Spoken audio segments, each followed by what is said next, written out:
आपकी इच्छा और हमारे लिए आदेश। तो कैसे हैं आप लोग? आई नो आप सब हमारा बहुत ज्यादा बेसब्री से इंतजार कर रहे होगे। I am back. आज की जो सक्सेस स्टोरी है ये कोई नॉर्मल सक्सेस स्टोरी नहीं है। हाँ, ये सुनने में ऐसी लग सकती है कि नॉर्मल है, बट जो भी इस सक्सेस स्टोरी को डिकोड कर लेगा उसको बहुत अच्छे से समझ में आ जाएगा मैनिफेस्टेशन की साइकोलॉजी क्या होती है। आज की ये जो सक्सेस स्टोरी है ये परफेक्ट एग्जाम्पल है आप सबके फेवरेट क्वेश्चन का कि अगर कोई विश हमारे सबकॉन्शियस माइंड में रजिस्टर्ड हो जाए फिर क्या होता है, कौन कौन से ब्रिज ऑफ इंसिडेंसेस होते हैं, अब मैनिफेस्टेशन किस तरीके से होती है। इस सक्सेस स्टोरी में पूरी की पूरी जर्नी पता चलेगी मैनिफेस्टेशन की। देखो, सक्सेस स्टोरी स्टार्ट होती है यहाँ से। व्हेन शी वॉज बॉर्न तो इनके मम्मी पापा ने एक सपना देखा था कि इनकी ही प्राइवेट प्रॉपर्टी पे इनका ही एक घर हो। हाँ, आई नो आप सबको ये बहुत कॉमन लग रही होगी, यार घर ही तो है। लेकिन ये जर्नी भी इतनी आसान नहीं थी। इनके घर वालों ने यूटेंसिल्स खरीदना स्टार्ट कर दिए, पापा ने पैसे जोड़ना स्टार्ट कर दिए, एंड यहीं से स्टार्ट होती है मैनिफेस्टेशन की जर्नी। जब इन्हें मैनिफेस्टेशन के बारे में पता चला तो इन्होंने सबसे पहले मैनिफेस्टेशन पर रिसर्च की, उसे समझा। एंड अधिकतर लोग यही मिस्टेक करते हैं कि जब उन्हें मैनिफेस्टेशन के बारे में पता चलता है तो उसे समझते नहीं हैं, सबसे पहले एप्लीकेशन करते हैं। आपको मैनिफेस्टेशन को सबसे पहले समझना चाहिए, तब आसान होता है एप्लीकेशन करना। जब इन्होंने मैनिफेस्टेशन के बारे में समझा तो इन्हें पता चला कि हमारा माइंड किस तरह से काम करता है। फिर इन्होंने अपने मम्मी पापा को बताया इस चीज़ के बारे में कि मैनिफेस्टेशन जैसी भी कोई चीज़ होती है। फिर ये और इनके पेरेंट्स लग गए मैनिफेस्ट करने में, और यहीं आता है मैनिफेस्टेशन में ट्विस्ट। अधिकतर लोगों ने इस चीज़ को एक्सपीरियंस किया है कि जब भी वो मैनिफेस्ट करने जाते हैं ऐसा ही कोई ट्विस्ट आ जाता है आपकी लाइफ में। सब कुछ सही था, इन्होंने अपनी प्राइवेट प्रॉपर्टी पे घर बनाने का सोचा और इनके रिलेटिव्स ने कोर्ट केस कर दिया। होता है ना आपके साथ भी कुछ ऐसे ही? किस किस ने इस चीज़ को एक्सपीरियंस किया है, प्लीज कमेंट डाउन। और फिर इन्होंने भी एडवोकेट हायर किया। फिर इनके रिलेटिव निकले और ज़्यादा चतुर इनके एडवोकेट को उन्होंने पैसा खिला दिया। फिर इनको अंदर से डिचिंग जैसा फील हुआ कि यहाँ मैनिफेस्टेशन कर रहे हैं और यहाँ सब कुछ उल्टा हुआ चला जा रहा है। फिर इन्होंने क्या किया, अगेन एक और एडवोकेट हायर किया। अब यहाँ से प्रोसेस आगे ही बढ़ ही रहा था कि फाइनेंस की दिक्कत आ गई। अब ये अपने जुनून में थे, होगा कैसे नहीं करके मानेंगे, लगे हुए थे अपनी अफर्मेशन में, अपने अजम्पशन में ही लगी हुई थी, होगा डेफिनेटली होगा ही होगा। फिर फाइनेंस की प्रॉब्लम रिजॉल्व हो गई।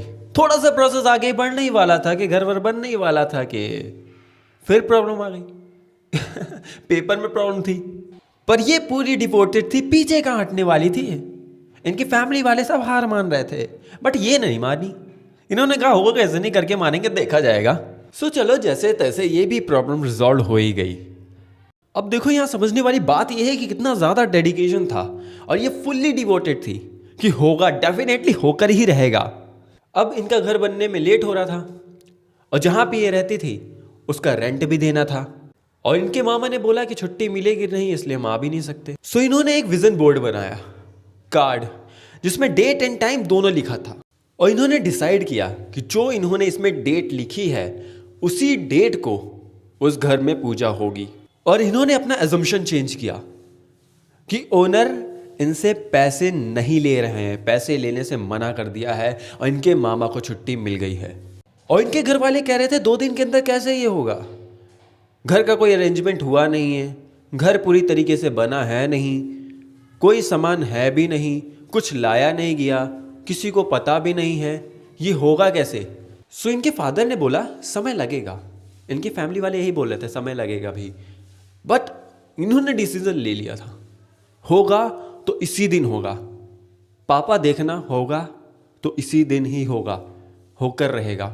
इनका डिसीजन इतना स्ट्रांग था, जिसे हम कहते हैं ना भूख, जिसके अंदर बहुत ज़्यादा भूख होती है ना, उसको कुछ नज़र नहीं आता मन में क्या चल रहा है, सामने क्या चल रहा है, 3D क्या चल रही, कुछ समझ नहीं आता उसको, सिर्फ एक ही चीज़ नज़र आती है, जो डिसीजन ले लिया, if I decide you have to think it's finished, हो गया। फिर इतनी तेज़ी से सारा काम होता है ना, रातों रात सारे अरेंजमेंट्स हो जाते हैं, जो कुछ भी इन्होंने डिसाइड किया था सब कुछ सेम टू सेम होता है। और पंडित जी को बुलाने के लिए जो एग्जैक्ट टाइम इन्होंने अपने विजन बोर्ड में लिखा था, इन्होंने किसी को नहीं बताया। इनकी मम्मी ने एग्जैक्टली वही टाइम बोला, 11 AM, जो इन्होंने विजन बोर्ड बनाया था ना पहले, एग्जैक्टली उसी विजन बोर्ड को, उसी कार्ड को सब जगह सर्कुलेट किया।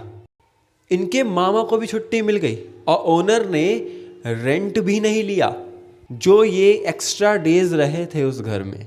और इनके मेहमानों को इनके पेरेंट्स ने एग्जैक्टली वही चीज़ बोली जो इन्होंने एग्जैक्टली विजुअलाइजेशन किया था, और ये इन्होंने किसी को नहीं बताया था। इन्होंने अपनी 1 घंटे की सक्सेस स्टोरी वॉइस नोट में भेजी थी, मैंने एडिट करके शॉर्ट किया है, और आज ये सक्सेस स्टोरी अपने ही घर के टेरेस पर रिकॉर्ड करके इन्होंने दी है।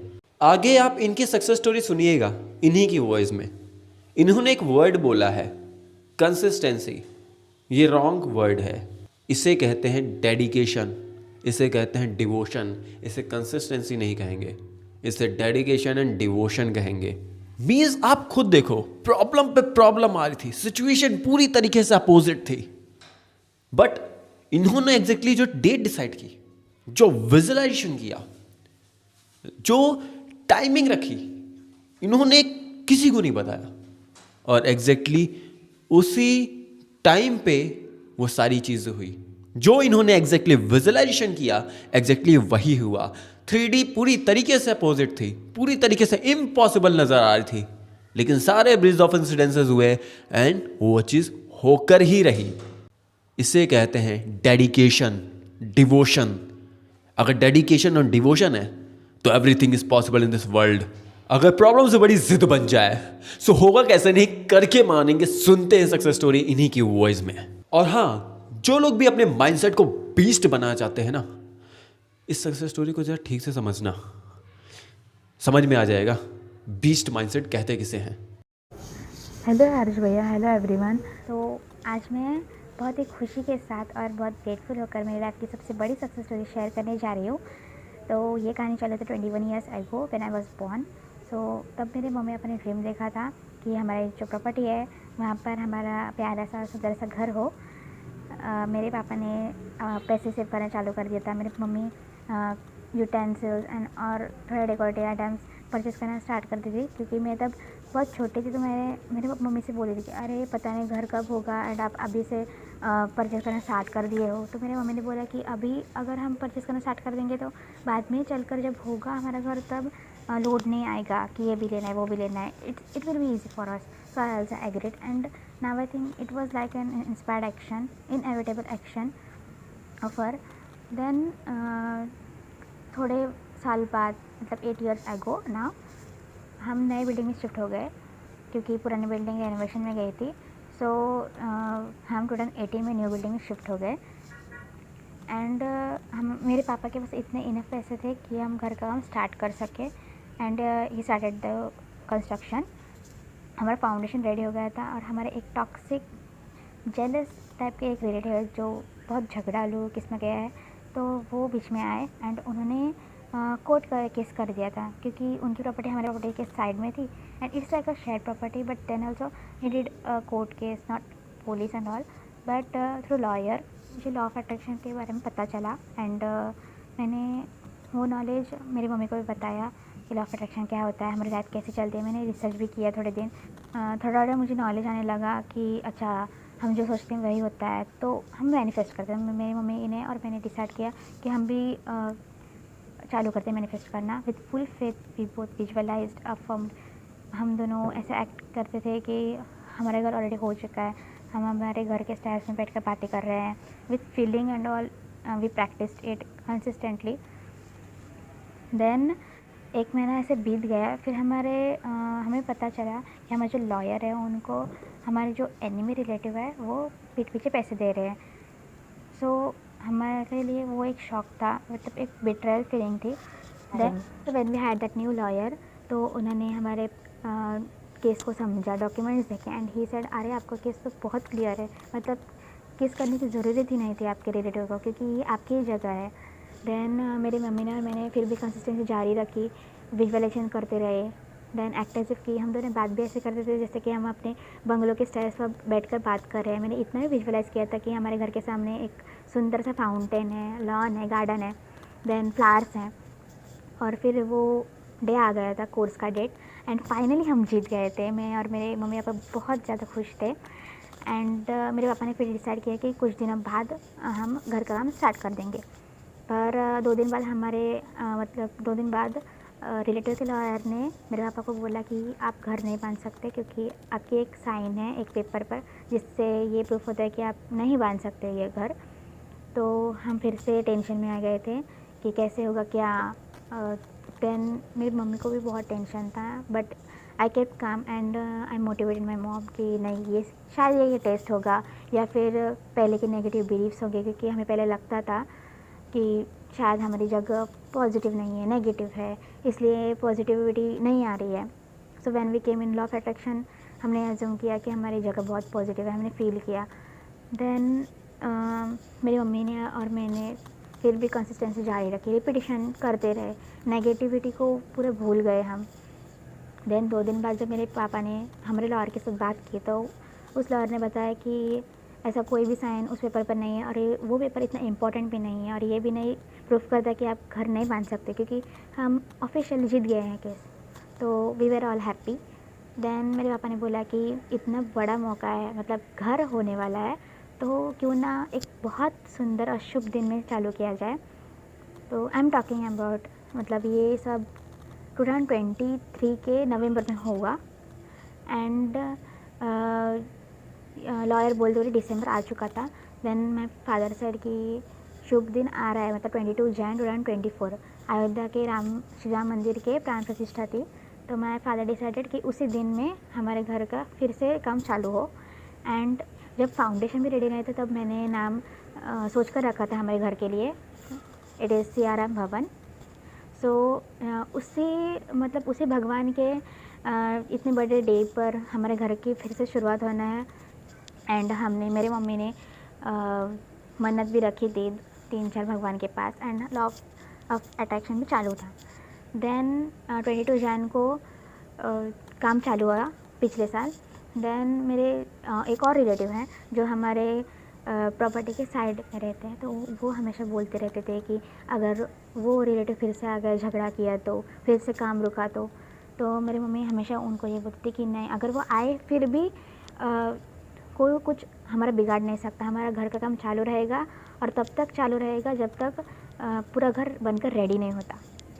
एंड ही डिसाइडेड कि 30 अप्रैल को, क्योंकि वो अक्षय तृतीया का दिन था, बहुत बड़ा मुहूर्त माना जाता है पूरे ईयर का, तो मेरे फादर सेड कि उसी दिन हम गणेश पूजन रखते हैं। कि पर मुझे गणेश पूजन 5 मई को चाहिए था, क्योंकि उस दिन सीता नवमी थी। And I am a very big follower of Siya Ram भगवान। एंड ऐसा नहीं है बाकी भगवान है, पर मैं सभी भगवान के फॉलो करती हूँ, बट मैं चाहती थी कि सीता नवमी को ही हमारे घर की गणेश पूजन हो। देन मेरे फादर को मैंने बोला कि पापा हम 5 मई को रखते हैं गणेश पूजन। तो मेरे पापा बोले कि नहीं, तब तो बहुत देर हो जाएगा। एंड क्योंकि हम न्यू फ्लैट में रेंट से रह रहे थे, तो एज़ पर रूल्स है कि अगर 3 मंथ के फर्स्ट 3 डेज से पहले घर नहीं छोड़ा तो रेंट पूरे महीने का देना पड़ता है। तो मेरे पापा ने बोला कि सिर्फ 2-3 दिन के लिए पूरे महीने का रेंट जाएगा, एंड वैसा नहीं होगा। बट मैं अपसेट थी, क्योंकि मुझे 5 मई को ही चाहिए था प्रॉपर। एंड आई डिसाइडेड कि मैं इसमें भी लॉ ऑफ अट्रैक्शन लगाऊंगी। मैंने अजम्पशन अपना स्टार्ट कर दिया था कि 5 मई को ही पूजा है। मैंने इतना भी विजुअलाइज़ करते रहता कि मेरे मम्मी पापा बोल रहे हैं हमारे रिलेटिव्स और गेस्ट से कि अभी आज सीता नवमी है, इसलिए हमने गणेश पूजा आज ही रखा है। ऐसे मैं विजुअलाइज़ करती थी, फील करती थी, बहुत हैप्पी महसूस करती थी। देन सिर्फ अप्रैल ख़त्म होने में 2 वीक बाकी थे, एंड माई फादर सेड कि मैं काम फास्ट कर रहा हूँ अभी, तो सारे काम फास्ट फास्ट होने लगे।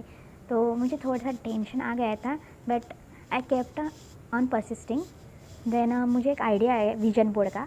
फिर मैंने एक इनविटेशन कार्ड रेडी किया था। As I am a graphic designer, तो मेरे लिए इतना मतलब बहुत इजी था कैसे करना है, क्या करना है। मैंने एडिट किया, फिर मैंने टाइम एंड डेट फिक्स की। डेट में मैंने 5 मई 2025 लिखा, टाइम मैंने लिखा 11 AM पूजा का। एंड मैं वो रोज़ देखती थी। 2 मई के रात के 8 बजे तक मेरी मम्मी बोल रही थी कि कैसे होगी 5 मई को पूजा, अभी सिर्फ 2 दिन बाकी, 2 दिन में क्या होगा, ब्रिज भी रेडी नहीं है, बिना ब्रिज के गेस्ट कैसे आएंगे। एंड देन गणेश पूजन के जो लगता है सामग्री वो भी रेडी नहीं है, यहाँ पंडित जी रेडी नहीं है, कौन है होगा क्या कुछ भी पता नहीं है। देन घर का जो नेम प्लेट होता है मेन, वो भी रेडी नहीं है, तो कैसे होगा सब कुछ। देन फिर भी मैं उनको बोल रही थी कि नहीं, मुझे पता है कि 5 मई को ही पूजा तो तभी होगी। आई डोंट केयर कि क्या हुआ है काम, क्या नहीं हुआ है, कैसे होगा, वो मुझे कुछ नहीं पता। सिर्फ मुझे ये पता है कि 5 मई को ही पूजा है। जो मैं डिसाइड करती हूँ वही होता है। लॉजिक, टाइम, स्पीड, सरकमस्टेंस जो भी है चारों, वो सब मेरे सामने बेंड होते हैं। जो है मैं डिसाइड करूँगी क्या होना है क्या नहीं। एंड हमेशा जैसे भैया बोलते हैं कि everyone is I pushed out, then सामने वाला वैसे ही रिएक्ट करता है जैसे हम सोचते हैं। हमारी जो 3D रियलिटी है वो भी वैसे ही रिफ्लेक्ट करती है जो हम बिलीव करते हैं, and within seconds it can change. So मैं इतनी 100% उस अजम्पशन में थी और इतना मैं फील कर रही थी कि हाँ 5 मई मतलब 5 मई, एक दिन भी आगे नहीं, एक दिन भी पीछे नहीं, एंड उसी डेट को होगी। इतना मैं कॉन्फिडेंट से मेरे मम्मी पापा को बोल रही थी। और मेरे पापा तब शाम को बाहर गए थे, एंड सडनली मेरे पापा का कॉल आया रात के 8:30 बजे। एंड मेरे पापा ने बोला मेरे मम्मी को कि पूजा 5 मई को ही होगी। आई वॉज़ वेरी शॉक्ड। मेरी मम्मी भी वेरी मतलब बहुत शॉक थी मेरी मम्मी कि क्या ये क्या बोल रहे हो, यहाँ कुछ भी रेडी नहीं है, आता पता नहीं घर की साफ़ सफाई तक रेडी नहीं है, तो कैसे होगा। तो मेरे पापा ने बोला कि मेरे एक फ्रेंड है जो जिसने लॉयर हायर करके दिया था, वो फाइनेंशियली थोड़ा मदद करने के लिए तैयार है। देन सारी चीज़ें इतनी फास्ट हो गई। एक ही रात में मतलब 3 मई को ही रात तक 12:30 तक हमने सब कुछ इंतज़ाम किया, पंडित जी को रेडी किया, सारी चीज़ें जो गणेश पूजन में लगती है सामग्री वो सारी परचेज़ किए। नेम प्लेट भी 4 मई को बना के वो सेट करके गए। And I was very very happy. मेरी मम्मी इतनी शॉक में थी कि मेरी मम्मी को पता भी नहीं चला, अरे 2 दिन में इतने सारे काम कैसे हो गए। घर भी साफ़ सुथरा रेडी, मतलब सारे डेकोरेटिव आइटम्स भी अपने अपनी जगह पर, सब कुछ रेडी, कुछ करने की ज़रूरत ही नहीं। एंड सारे गेस्ट को भी बुला लिया। मेरी मम्मी ने पंडित जी से बात की, एंड मेरी मम्मी को बोला भी नहीं था कि इनविटेशन कार्ड पे 11 AM मैंने लिखा हुआ है। मेरी मम्मी ने फ्लो में पंडित जी को बोला कि आप 11 बजे आइए, 11 बजे पूजा का टाइम सेट करिए। आई वॉज़ वेरी शॉक कि मैंने सिर्फ डेट ही नहीं मैनिफेस्ट की, मैंने एग्जैक्ट टाइम भी मैनिफेस्ट किया। आई वॉज सो शॉक्ड, मतलब ये कैसे हो सकता है, इतना कॉन्फिडेंटली मैंने मैनिफेस्ट किया। मतलब मैंने पहले भी बहुत सारी छोटी मोटी चीज़ें मैनिफेस्ट की है, बट इतना बड़ा एग्जैक्ट टाइम, एग्जैक्ट डेट, मैं इतनी शॉक्ड हो गई थी जब मेरी मम्मी ने बोला कि 11 AM को आना। फिर मेरी मम्मी ने जब फ़ोन कट कर दिया, मैंने मेरी मम्मी को बताया कि मैंने इनविटेशन कार्ड पर मम्मी देखो 11 AM ये लिखा है। मैं मॉम से बिकम वेरी वेरी शॉक्ड कि अरे मेरे घर में ऐसे 11 AM आया। एंड टू बी ऑनेस्ट, मैंने मेरी मम्मी को बोला भी नहीं था कि 11 AM रखो, इनविटेशन कार्ड कुछ नहीं दिखा था।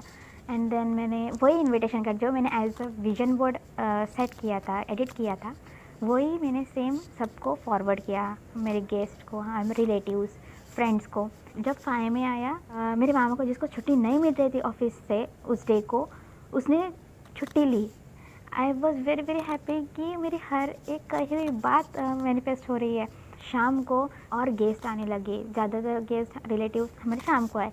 तो जो मैंने विजुअलाइज़ किया था ना कि मेरे मम्मी पापा बोल रहे हैं कि आज सीता नवमी है 5 मई को, इसलिए हमने गणेश पूजन आज रखा, वही सेम लाइंस मेरे मम्मी पापा ने रियल में बोले रिलेटिव्स को, सबको।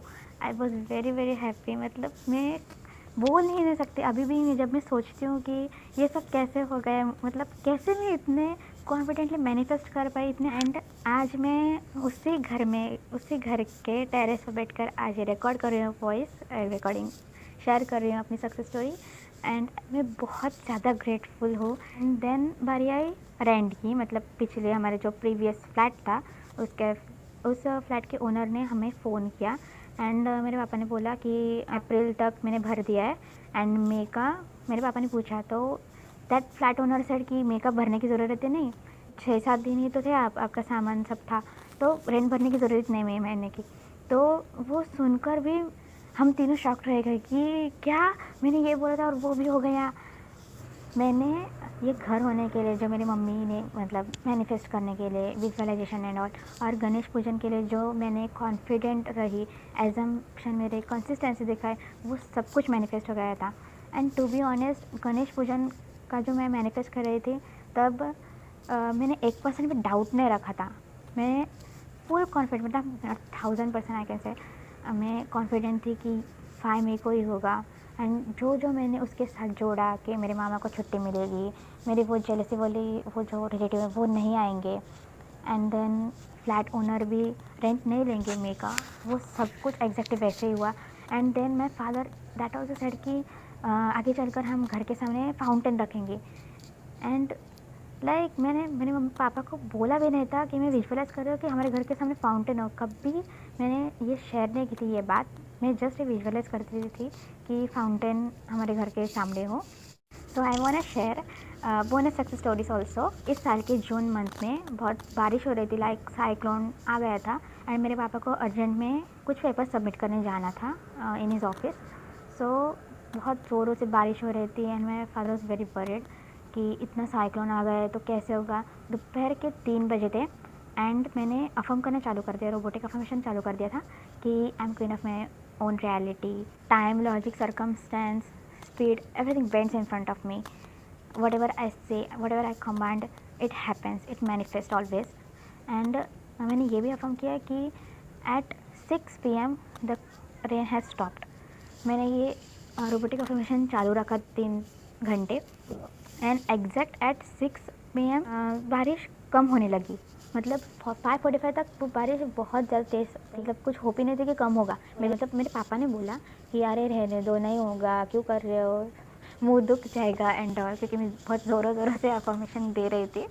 एंड 6 बजे को बारिश कम होने लगी एंड 6:15 तक इतनी बारिश कम हुई, सिर्फ टिप टिप ऐसे पड़ने लगी। तो my father was very shock, my mother was very shock and I was very happy कि मैं वेदर तक कंट्रोल कर सकती हूँ। I literally laughed and said कि ये तो होना ही था, as I am queen of my own reality, ये होना ही था। एंड मैं एक और सक्सेस स्टोरी शेयर करना चाहती हूँ। सो ये कुछ दिनों पहले की बात है। तो मेरा लैपटॉप कई दिनों से एरर दिखा रहा था कि मेरा लैपटॉप का कूलिंग फ़ैन बिगड़ चुका है, क्योंकि मैं एक ग्राफिक डिज़ाइनर हूँ। मेरा लैपटॉप गेमिंग का, तो वो खुद मैसेज भेजता है अगर कुछ उसमें ख़राबी हो तो मैं रिपेयर शॉप में गई, ही सेड कि कूलिंग फ़ैन ख़राब हो गया है, यहाँ रखना पड़ेगा। And I kept and when I return home when I start affirming कि मेरा लैपटॉप का कूलिंग फैन बहुत अच्छा है, कुछ प्रॉब्लम नहीं है उसमें। ऐसे में थोड़ा रोबोटिक अफर्मेशन कर दी थी, जब भी मुझे याद आता था थोड़ा 1-2 सब्लिमिनल भी सुना था मैंने on cooling fan. And after 1 day shopkeeper called me and said कि कूलिंग फैन में कोई प्रॉब्लम नहीं है, बट बायोस अपडेट में प्रॉब्लम है।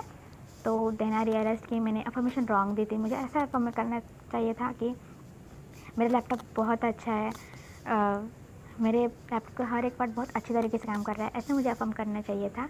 बट मैंने सिर्फ कूलिंग फैन में फोकस किया तो मतलब वही अच्छा वर्क किया। And lastly I want to say to everyone that please don't give up on your manifestation. अगर 3D आपको कितना भी वर्स्ट कंडीशन दिखाए, कुछ भी हो, कोई होप ना नज़र आए, फिर भी आप 3D को फुल इग्नोर करना एंड अपने 4D पर कॉन्सेंट्रेट करना, क्योंकि जो आप सोचते हो वही होता है, जो अज्यूम करते हो वो वही होता है। So please never give up. मैंने भी कभी गिव अप नहीं किया अपने मैनिफेस्टेशन पर, और आज मैं उसी घर के टेरेस पर ये सक्सेस स्टोरी शेयर कर रही हूँ, क्योंकि मैंने कंसिस्टेंसी जारी रखी। Please don't ever give up and मैं ये भी कहना चाहती हूँ कि thank you so much Harish भैया कि आप इतना मोटिवेट करते हो लोगों को। आपकी जो डायलॉग है होगा कैसे नहीं करके मानेंगे, that motivates me a lot. And मैं आपके हर वीडियोस देखती हूँ, सक्सेस स्टोरी सुनती हूँ। हर एक इंसान जो सक्सेस स्टोरी शेयर करता है वो ये डायलॉग लिखता ही है कि and one more thing that I am sharing the photos of my house and invitation card. So सबको ये बिलीव हो कि ये सब ट्रू है एंड सबको और मोटिवेशन मिले। सो प्लीज़ भैया share it with everyone. Thank you. So thank you for sharing your success story, हम सबको मोटिवेट करने के लिए और हम सबको इंस्पायर करने के लिए। सो डेडिकेशन एंड डिवोशन बहुत ज़्यादा इंपॉर्टेंट होता है मैनिफेस्टेशन के लिए। कंसिस्टेंसी खुद चलकर आती है। ये जो लोग भी कहते हैं ना कंसिस्टेंसी मेंटेन नहीं हो पाती, ये मेरी सबसे बड़ी वीकनेस है। नहीं, जिद के सामने पूरी दुनिया झुक जाती है। जिद्दी बनो, ये एक्सक्यूजेस देना बंद कर दो। Don't give excuses, no compromise, you are the king and queen of your world. अगर तुम जिद पे होगे ना अपनी, तो किस्मत भी तुम्हारी गुलामी करेगी, बस पीछे मत। सुधर जाओ पार्थ, हथियार उठा लो, फाइट फॉर योर हंगर। ये फाइट आपके खुद से, किसी और से नहीं है। You versus you. आपके थॉट्स ही आपको हराने की कोशिश करेंगी, आपकी नेगेटिविटी आपको हराने की कोशिश करेगी, but you have to fight for your hunger. Excuses देने से सिर्फ और सिर्फ टाइम वेस्ट होगा और कुछ नहीं। ये बात आपको भी पता है कि आपको अपने माइंड को अपने कंट्रोल में रखना है, फिर उससे कुछ भी करवा सकते हो। सो थैंक यू मुझे इतना ज़्यादा प्यार देने के लिए। I know you people love me from bottom of your heart. I love you all.